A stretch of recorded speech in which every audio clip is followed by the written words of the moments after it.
Hey man, Godfather here. I'm sure you've probably already heard about the mass shooting that happened at a high school in Tumbler Ridge, British Columbia. As tragic as it was, and it was tragic, it was completely avoidable. And it's absolutely disgusting that even after the fact, that the media and even the RCMP brass are tripping over their own feet to be kind and courteous and respectful of the shooter, who was a tranny. They are refusing, the RCMP is refusing to release the name out of respect for the shooter. The media, especially crap media organizations like the CBC, which is just basically the Joseph Goebbels division of the Liberal Party of Canada, keep referring to the shooter as a she, even though it's a he.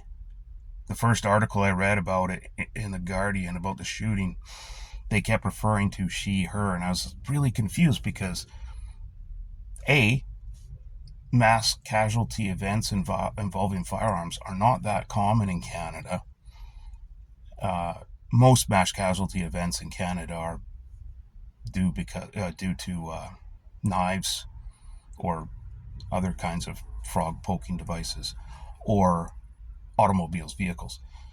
Not that we don't have mass shootings, but they're rarer than mass casualty events involving bladed weapons.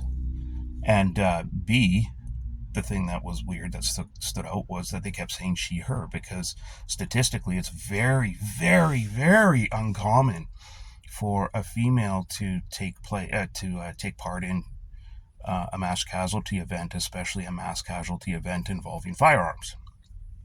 I get to the very last bit of the article, and the second to last sentence in the very last article, the very last paragraph of this big long article, finally says that this thing was born a male and started to transition 6 years ago, demanding everybody refer to him as a she.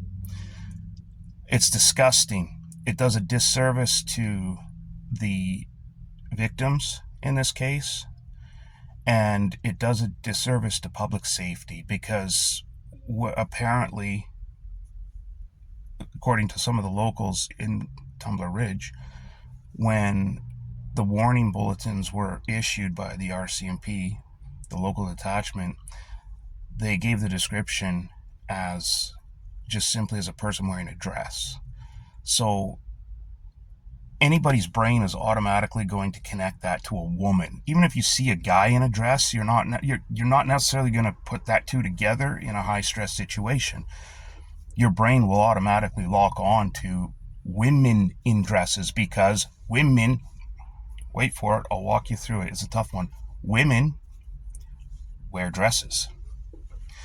So they put potentially the public at further risk by not simply saying that it was a man in a dress, and instead saying it was just a person in a dress. And they go further to say, oh, it wasn't a gunman that committed these atrocities, it was a gun person.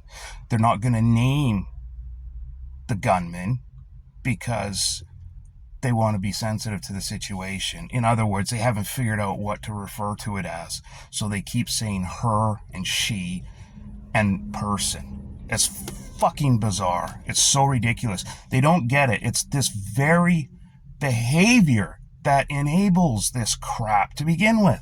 This is why it's something like 8 or 9 out of the last 10 shootings, mass casualty events in North America have been carried out by trannies because they're mentally ill people. This person in particular has, and this isn't even alleged, has a history with the RCMP. Firearms were previously removed from the household because of this person's past violent history. But the rightful owner of the firearms petitioned to get them back. It's ridiculous. There are probably a dozen points over the last at least 4 to 6 years that stood out to me in the timeline of events in this person's life where, had authorities properly intervened, it would have completely avoided this situation, and all these children, little children, would still be alive today, and this tranny would be getting the help he needed. But instead, you've got twats like the Trudeau Carney liberals. They love to coddle these psychopaths' balls, well, before they get chopped off, and suck up to them. And the same with Dweeby, our premier here in British Columbia. He's more concerned about the rights of mentally ill, sick people who aren't in good enough state of mind to actually sign a will, but they are apparently in sound enough mind that they can make complex decisions like getting their balls chopped off. No, these people need to be institutionalized. They need to be taken care of. They need to have decisions made for them. They are not able to make decisions on their own. And this is the whole thing. But out of compassion for who? Compassion for one individual who is mentally ill that can cause a mass casualty event that affects dozens and dozens of families. And that's what we just saw. They elevated their compassion and virtue signaling nonsense above and beyond the right for these children to be protected and kept safe by the adults whom they trusted. And now they're dead because of that mistrust. They counted on the government, on the police, on the doctors, on their teachers, on the parents. They counted on all of these adults to keep them safe. And they were all let down, and they're all dead now because of it. It's a sad, bloody sad thing. A mass casualty event is sad in and of itself.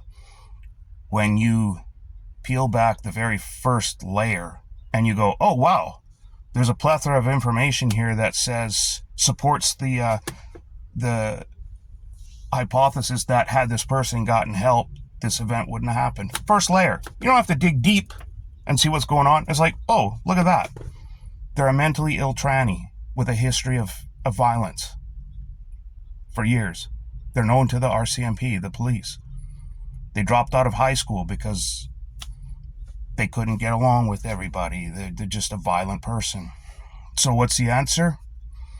Oh, they want to chop their dick off and sprout a set of tits and call themselves a fucking woman. Sure, why not? What could go wrong, huh? What could go wrong? A severely mentally ill, unstable person with severely violent tendencies and access to firearms somehow. And again, unlicensed, right? Unlicensed person in possession of firearms which were not theirs, couldn't have been because they didn't have a license. If you don't have a license, you cannot possess firearms in Canada. It's as simple as that. Not only that, one of the firearms was a pistol, allegedly. There was a long gun and a pistol, and allegedly the pistol was modified. Normally, when you say a modified pistol, that means one thing. It means it's got an automatic switch. So it could be I don't know the mechanisms behind modifying pistols to fiddle with their fire control mechanism, because it's of no interest to me. Not because it's illegal if you do it, but I just have no interest in having like a 4.1 inch barreled firearm ramming through a 10-round magazine in 1.2 seconds. What's the point? Yeah, okay, sure. But normally when you say modified, that's usually what it means. So where did that pistol come from? Who modified it? And if it was modified to be fire automatic, then how did that happen? Who did that? So if you break it down, okay, let's say there's a person without a license without a possession acquisition license, a PAL. So they didn't have a PAL, so they can't have firearms. Strike one.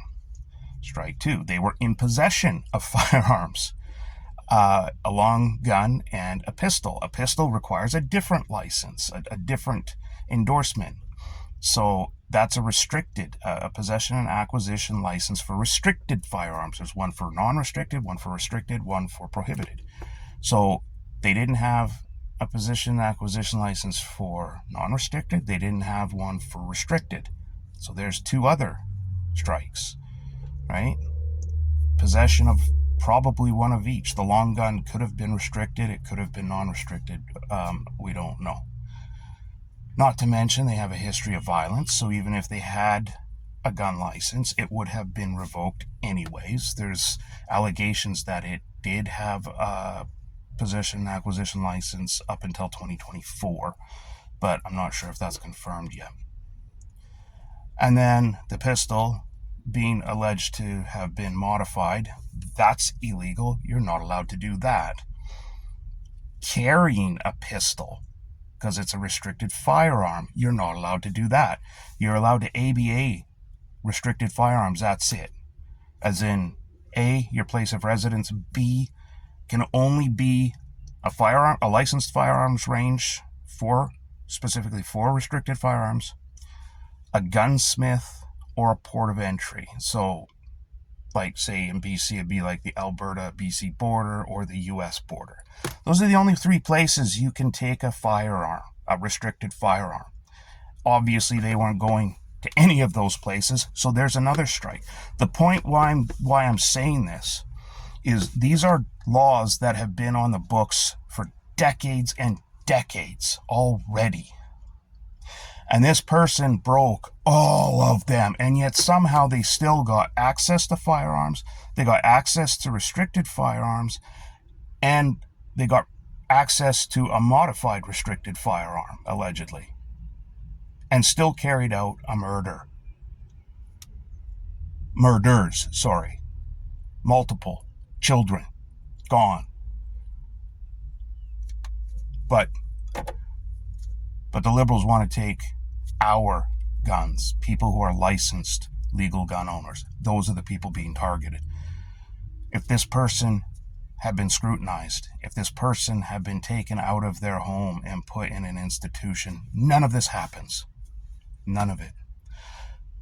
Everybody says, oh, we shouldn't politicize it. Well, when you've got a CBC reporter who is so inflicted with such a level of Trump derangement syndrome that anytime they even see a word with letters that are in Trump's last name, their brain automatically associates it with Trump. That's how deranged they are. So a CBC reporter referred to Tumbler Ridge as Trump Tumbler Ridge because Tumbler has a T and a U and an M in it, I guess. And their brain just automatically went, well, bad thing happened, a shooting. Trump is evil incarnate. You know, he's all the Nazis rolled up into one ball. So that means it must be Trump Ridge, not Tumbler Ridge. Trump did it. So it's Trump. Oh, Ridge. No correction, of course. But, don't make it political, except for the retards that are reporting on it. But what do you expect from the CBC? They're basically the wing of the Liberal Party anyway, the Liberal Party of Canada. It's just a propaganda machine, so of course. But, yeah, just another needless tragedy where you've got dozens of families now affected by this. Lives changed forever. Not to mention the 26 people that were injured but not murdered. Their lives are irreparably changed forever. Fuck. Hey man, Godfather here. I'm sure most of you have already heard about what's taken place in Tumbler?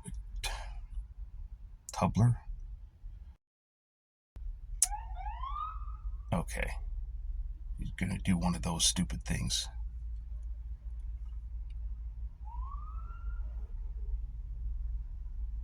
All right. Oh, fuck. You're either code 3 or you're code nothing, fucktard. Either you're code 2 or you're code 3. Turn your lights and sirens on or don't turn anything on. Fuck.